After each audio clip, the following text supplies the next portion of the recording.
Talking about crankbaits, yeah, I mentioned that Little John XL. That's what did the damage on that fish at the top right there. That's it's an up close fish of me landing a fish on that Little John XL, and that's a Little John MD right there. Different crankbait, different vibration, similar result. Big fish, put him in the boat. I think we all know that crankbaits are a staple in everybody's tackle box. So we're going to go into making sure you're selecting the right crankbait, and it's all based on the action, which we know is the most important factor, right? All right, Bill. We got a lot of different crankbaits to choose from. We got subsurface crankbaits, the baby 1-, the Manns. This is an ad from like back when I was born, I think is what it looks like. It's Paul Elias over there with his beard that's big enough for canaries to fly out of it, and some other gentleman that I can't even recognize from the picture, but it's a great subsurface crankbait. Just talks about we're talking about the really shallow ones, and then this guy over here, Phil Marks from this part of the country, actually Texas.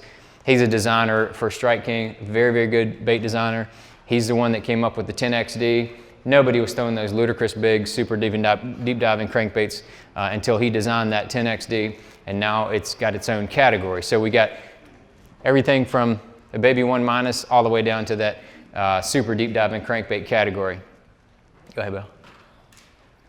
I live in Virginia. I grew up fishing Virginia, North Carolina.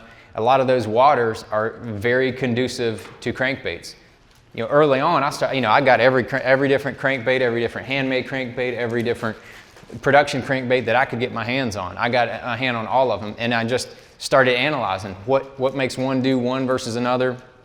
Really started kind of diving into it. And then, about 10 years ago, I got the opportunity to help Spro design a crankbait. And they said, do you have a design that can be a good shallow running crankbait?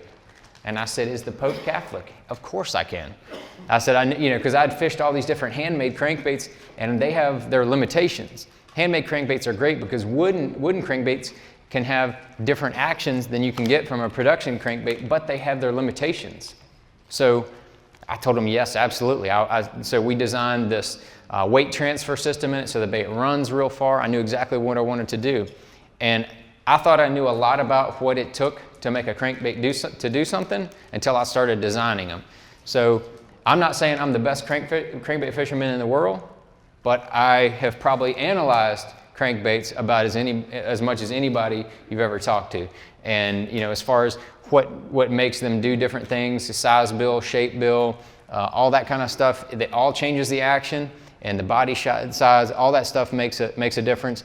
Because I've been designing crankbaits for Spro now for over 10 years. I've designed all those ones on there, and when I say designed them, I mean I drew them out exactly on a piece of graph paper with the dimensions, exactly how I wanted it, exactly how I wanted the bait to be weighted. I mean, very specific. And then I'd get them and test them, and I'd adjust them, adjust the bill size, adjust the bill angles. I mean, I really, did the whole process.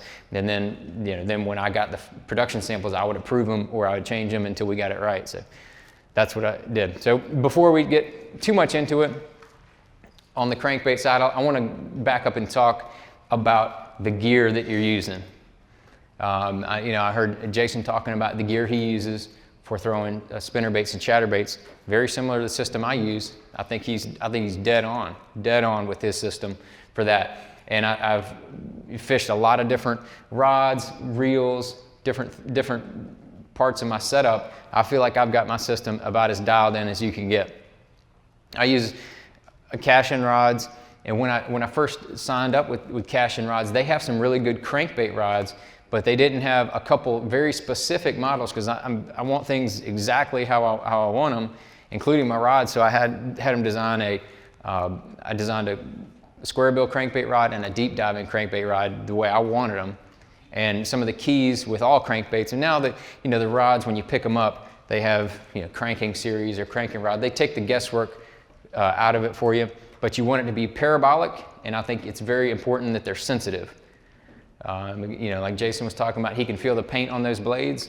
If you don't have a graphite rod, you're not going to feel every single wiggle of that crankbait. Some people use glass rods. Glass rods, in my opinion, is just like deadening all the feel. You can't feel anything. I don't think you can feel anything with them. And just same thing with monofilament line on deep cranking. Shallow cranking is not as big as a factor, but deep cranking, fluorocarbon is an absolute must. Welcome to Bass University TV, an online video training course where you'll learn champion bass fishing techniques from pro anglers Pete Glusek, Mike Iaconelli, and their talented special guests. From on the water to in the classroom, you'll learn sound techniques and strong fundamental bass fishing skills. Watch hours of video content on multiple topics at your own pace for a low monthly fee. Cancel at any time. Information is power in the sport of fishing, so learn from the very best. Subscribe to Bass University TV today.